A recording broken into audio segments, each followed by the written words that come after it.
ಯೆಹೋವನು ಮಹೋನ್ನತನು, ಆದರೂ ದೀನರನ್ನು ಲಕ್ಷಿಸುತ್ತಾನೆ, ಗರ್ವಿಷ್ಠರನ್ನು ದೂರದಿಂದಲೇ ಗುರುತು ಹಿಡಿಯುತ್ತಾನೆ.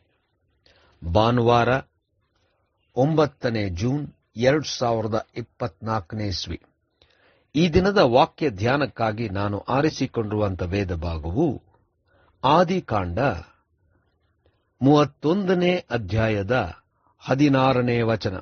ಆಗಲಿ ದೇವರು ನಮ್ಮ ತಂದೆಯಿಂದ ತೆಗೆದ ಆಸ್ತಿಯಲ್ಲ, ನಮಗೂ ನಮ್ಮ ಮಕ್ಕಳಿಗೂ ಬಂತಲ್ಲ. ಆದುದರಿಂದ ದೇವರು ನಿನಗೆ ಹೇಳಿದಂತೆಯೇ ಮಾಡು ಎಂದು ಉತ್ತರ ಕೊಟ್ಟರು ಎಂಬುವಂಥದ್ದೇ. ಕರ್ತನಲ್ಲಿ ಪ್ರೀತಿಯುಳ್ಳ ದೇವ ಜನರೇ, ಶುಭೋದಯ.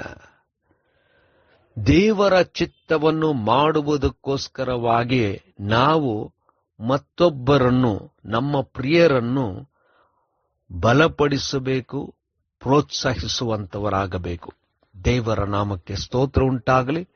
ಕರ್ತನಲ್ಲಿ ಪ್ರಿಯರೇ, ಈ ವಾಕ್ಯ ಧ್ಯಾನ ಮಾಡೋಣ. ಈ ದಿನದ ವಾಕ್ಯ ಧ್ಯಾನದ ಶೀರ್ಷಿಕೆ ಮತ್ತೊಬ್ಬರನ್ನು ಪ್ರೋತ್ಸಾಹಿಸುವಂಥದ್ದು. ಕರ್ತನಲ್ಲಿ ಪ್ರಿಯರೇ, ಯಾಕೋಬನು ತನ್ನ ಮನೆಯನ್ನು ಬಿಟ್ಟು ಹೊರಡುವಾಗ ರೆಬೆಕ್ಕಳು ತನ್ನ ಮನೆತನದ ಊರಿಗೆ ಹೋಗಬೇಕೆಂಬುದಾಗಿ ಹೇಳಿದಳು.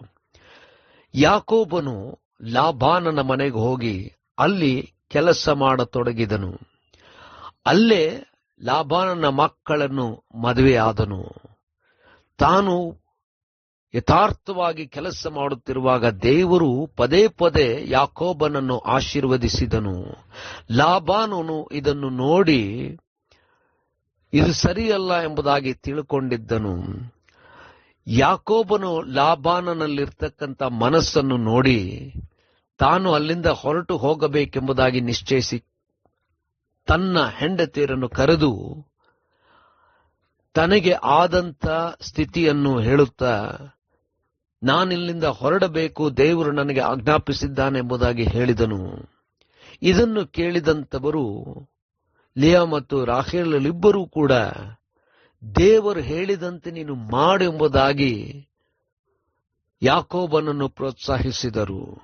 ಕರ್ತನಲ್ಲಿ ಪ್ರಿಯರೇ, ನಾವು ಎಲ್ಲಾ ಸವಾಲುಗಳನ್ನು ಎದುರಿಸುತ್ತಿರಬಹುದು.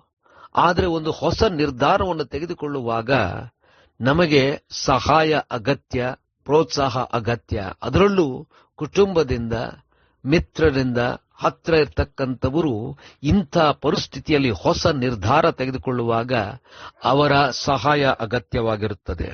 ನಾವು ಹಲವಾರು ಸಂದರ್ಭದಲ್ಲಿ ನಮ್ಮ ಪ್ರಿಯರು, ನಮ್ಮ ಜೊತೆಯಲ್ಲಿರುವಂಥವರು, ನಾವುಗಳು ಅವರಿಗೆ ಪ್ರೋತ್ಸಾಹ ಕೊಡುವಂಥದ್ದು ಹೇಗೆಂದರೆ ದೇವರ ಚಿತ್ತ ಮಾಡುವುದಕ್ಕೋಸ್ಕರವಾಗಿ ಅವರನ್ನು ನಾವುಗಳು ಪ್ರೋತ್ಸಾಹಿಸುವಂತವರಾಗುವ. ಕರ್ತನೇ ದಯಾಮಯ ಸ್ವಾಮಿ, ನಿನ್ನ ಕೃಪೆಯಿಂದ ನಮ್ಮನ್ನು ತುಂಬಿಸಿದ್ದಿ.